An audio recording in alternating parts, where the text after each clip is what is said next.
Nag-try po ako kahapon sa Exness. Okay?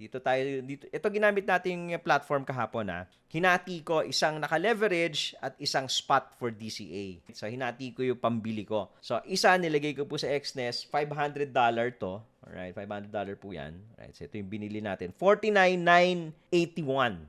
So very, very, very small lot. Kung titignan nyo po, nasa ano lang to. Napakaliit lang po ng margin na ginamit natin. Ito po is experimental. Titignan natin kung hanggang saan aabot. Pero, magse-set na tayo ng BE or yung break-even. Meaning to say, if the price will go to our entry price, automatic mako-close na yung position. So, wala kang loss. Wala kang gain, wala ka ring loss. So, pwede natin gawin yan. So, paano po gagawin? No? Magse-set ka ng BE sa platform ng Exness. So, pwede mo pong i-click ito.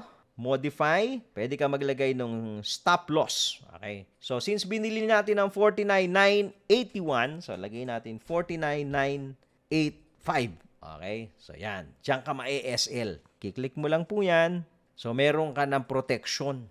Pag tinamaan yan, close position, hindi ka masusunog, hindi ka nasasama sa pagbaba. Ngayon, kung hindi naman tatamaan, tuloy-tuloy iaakyat yan, iaakyat po natin yung SL, inaakyat po natin yung BE natin. Tawag natin doon is trailing stop. Para naman, pag tinamaan yon, may profit kang konting matitira. Hanggat hindi tinatamaan, akyat lang tayo ng akyat. So, kung umabot ito, let's say, ng 60K, bumalik ng 70K na hindi tayo na-stop out yung trade, buhay pa rin yan. Bakit natin pinili yung Exness? Okay? Kasi po, dito sa Exness na platform, wala siyang swap fee. Wala ka nang kailangan ibayad na mga fees for holding the contract.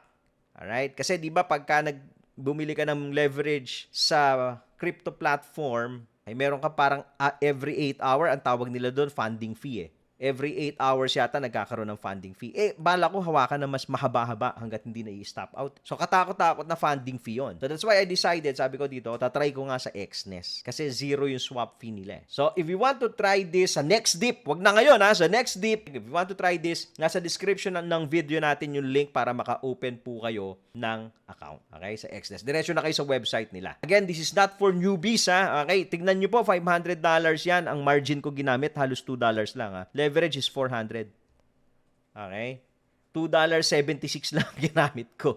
Pero tumakbo na ng ganyan. So, importante po when you're using leverage is yung proper position size and risk management. Okay? Getching?